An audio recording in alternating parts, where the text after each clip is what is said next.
Alhamdulillah. Ya, sebelum kelas kita mulai, saya minta kepada ketua kelasnya untuk menyiapkan kelasnya dulu. Ibu, sebelum kita belajar, marilah kita membaca doa belajar secara bersama-sama. Doa dimulai.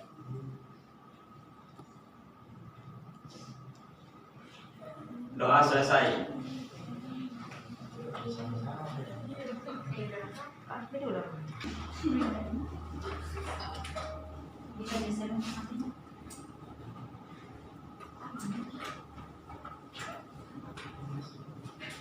Ya, sebelum kita mulai proses pembelajaran kita hari ini, Ibu akan absen dulu ya.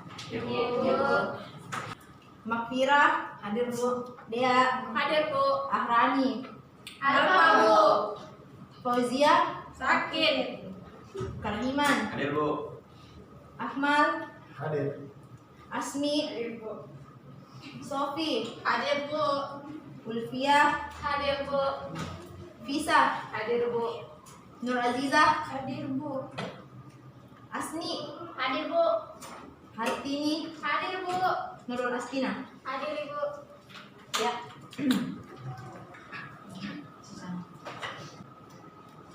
Ya, baik anak-anak, untuk materi kita hari ini, ada yang sudah tahu kita akan belajar apa hari ini? Tidak Bu. Tidak Bu. Oh, berarti belum belajar ya? Iya. Harus. Ya, hari ini kita akan belajar tentang suhu dan kalor. Di sini sudah ada yang tahu toh apa itu suhu dan kalor? Ya, Bu, saya. Ya. Suhu itu adalah tingkatan atau derajat panas suatu benda. Ada lagi yang mau berpendapat lain tentang suhu? Tidak Bu. Ya, betul sekali apa yang dijelaskan oleh temannya. Kita berikan dulu aplaus untuk temannya. Ya, baik, adapun standar kompetensi yang akan kita pelajari hari ini yaitu, ada yang mau mencatat? Ibu. Silakan, bisa dicatat. Adapun standar kompetensi yang akan kita pelajari hari ini yaitu menerapkan konsep kalor dan prinsip konservasi energi pada berbagai perubahan energi. Sudah Bu. Sudah? Ya. Nah, kompetensi dasar yang akan kita pelajari hari ini ada 3. Yang pertama, menganalisis pengaruh kalor terhadap suatu zat. Sudah? Sudah, Ibu. Yang kedua, menganalisis cara perpindahan kalor. Yang ketiga, menerapkan asas Black dalam pemecahan masalah. Sudah semua? Sebelum kita melangkah lebih jauh, saya ingin bertanya lagi kepada anak-anak, apa sih yang dimaksud dengan perpindahan kalor? Saya Bu. Baik. Menurut saya Bu, perpindahan kalor itu merupakan perpindahan energi dari benda yang bersuhu tinggi ke benda yang bersuhu rendah. Itu Bu. Ya, betul sekali yang sudah dijelaskan oleh temannya. Suhu itu merupakan ukuran atau derajat panas atau dinginnya suatu benda. Nah, di sini ada yang tahu alat apa yang kita gunakan untuk mengukur suhu? Ya, apa mau kira? Termometer. Nah, termometer. Sudah tahu semua kan alat untuk mengukur suhu itu dinamakan termometer. Nah, termometer itu memiliki 4 skala suhu. Yang pertama apa aja? Celcius. Dia Bu. coba Asmi yang ketiga. Ulfi yang keempat. Kelvin. Oke. Nah, untuk masing-masing dari keempat skala suhu itu ada yang dinamakan dengan titik beku, ada yang dinamakan dengan titik didih. Nah, Ibu akan menjelaskan tentang titik didih dan titik beku yang terdapat pada skala suhu dari keempat skala suhu tersebut.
Nah, untuk 4 skala suhu yang biasa kita gunakan dalam pengukuran suhu bisa diilustrasikan seperti gambar yang sudah ada di papan tulis, di mana untuk titik beku dari skala Celcius itu dari 0 dan titik didihnya itu 100 derajat Celcius. Kemudian untuk Fahrenheit itu 32 derajat Fahrenheit dengan titik didih 212 derajat Fahrenheit. Kemudian untuk Kelvin 273 derajat Kelvin dan untuk titik didihnya 373 derajat. Kemudian untuk Reaumur 0 derajat dan untuk titik didihnya 80 derajat. Nah, selanjutnya kita melangkah ke materi kedua, yaitu tentang perpindahan kalor. Di sini ada yang bisa sebutkan 3 jenis perpindahan kalor. Saya Bu, Silakan. yang pertama yaitu perpindahan secara konduksi, yang kedua secara konveksi dan secara radiasi. Ya, betul sekali jawaban dari temannya. Kita berikan aplaus dulu. Nah, perpindahan kalor seperti yang sudah dijelaskan oleh temannya tadi, bahwa perpindahan kalor itu ada 3, yaitu konduksi, konveksi, dan radiasi. Nah, konduksi itu adalah perpindahan kalor yang tidak disertai dengan perpindahan zat penghantar atau zat perantara. Kemudian yang kedua, konveksi itu adalah perpindahan kalor yang disertai dengan perpindahan partikel-partikel zatnya. Kemudian untuk radiasi itu perpindahan kalor secara langsung. Contohnya seperti cahaya matahari. Ya, Ibu kan tadi sudah jelaskan tentang konsep dari ketiga perpindahan kalor. Sekarang Ibu minta satu orang untuk memberikan contoh tentang perpindahan kalor. Ada yang bisa? Saya Bu, Silakan ya. jadi Bu, dalam kehidupan sehari-hari itu saya bisa mengambil contoh ketika memasak air. Nah, di mana kan itu yang kita pakai panci itu aluminium. Nah, otomatis ketika kita masukkan air ke dalam panci, itu kan belum ada terjadi perpindahan, kayak tidak ada pirasa di situ kayak panas atau apa. Nah, terus kita pindahkan ini panci yang berisi air ke atas kompor yang sudah dinyalakan apinya, otomatis nanti itu panasnya akan berpindah ke panci. Nah, di situ bisa kita sebut terjadinya perpindahan konduksi. Nah, di situ bisa Ibu dikatakan mungkin contohnya dari konduksi. Ya, betul sekali contoh yang dijelaskan tadi oleh temannya, bahwa panasnya yang ada di api itu yang berpindah ke air itu melalui panci aluminium tadi, itu merupakan contoh perpindahan kalor. Ya, untuk lebih memahami konsep dari suhu dan kalor, Ibu akan memberikan penugasan kepada kalian. Namun sebelum itu Ibu akan membagi kelas menjadi beberapa kelompok. Langsung saja Ibu ya yang tentukan kelompoknya. Kelompok 1, kelompok 2, kelompok 3, dan kelompok 4. Silakan.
Waktu untuk mengerjakan tugasnya sudah selesai. Selanjutnya ibu minta kepada perwakilan masing-masing kelompok untuk menyimpulkan apa yang sudah dikerjakan tadi. Ya, silakan kelompok 1. Saya Bu, yang dapat saya simpulkan dari pembahasan dari teman-teman bahwasanya suhu itu merupakan suatu derajat atau tingkatan panas pada suatu benda.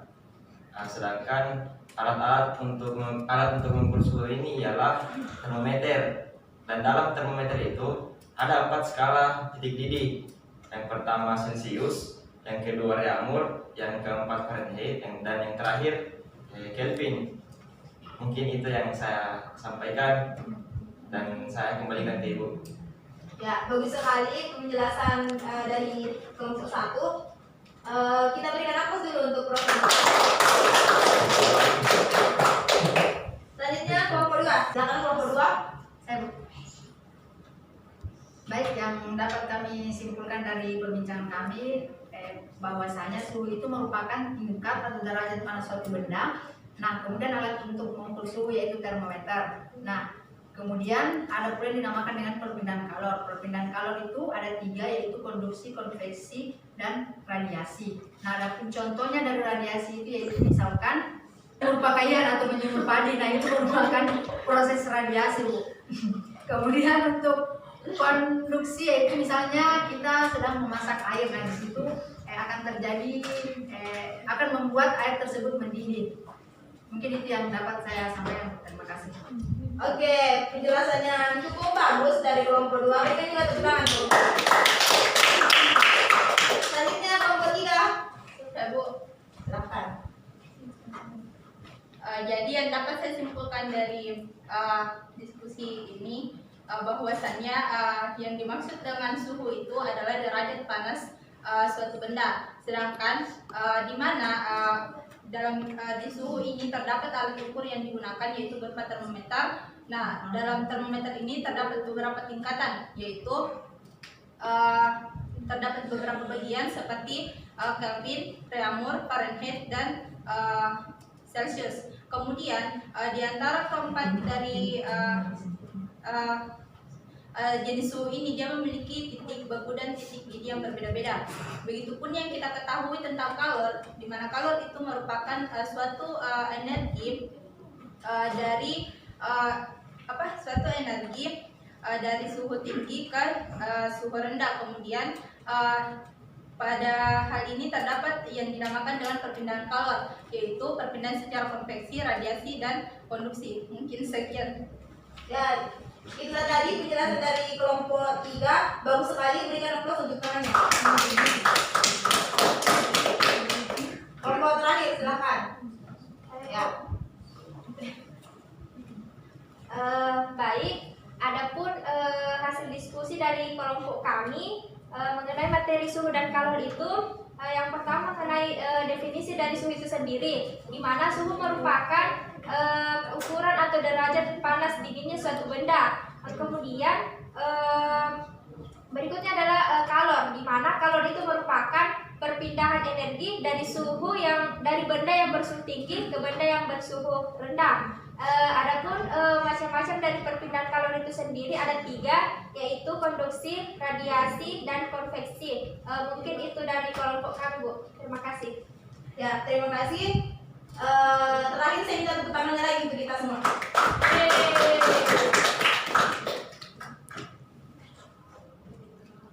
Ya, saya minta ketua kelas itu mengumpulkan hasil diskusi dari teman-temannya.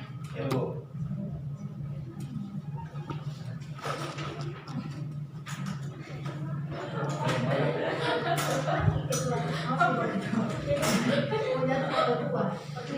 Ini Bu.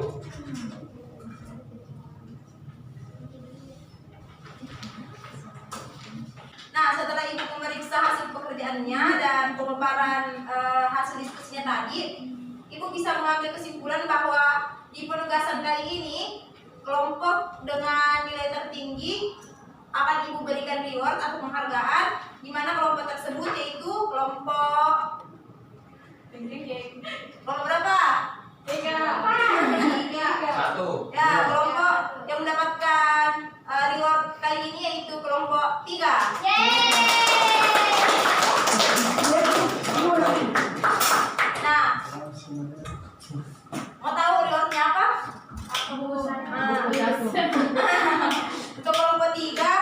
memberikan penambahan poin di mata pelajaran ini, dan anggota kelompoknya Ibu akan bebaskan dari tugas akhir.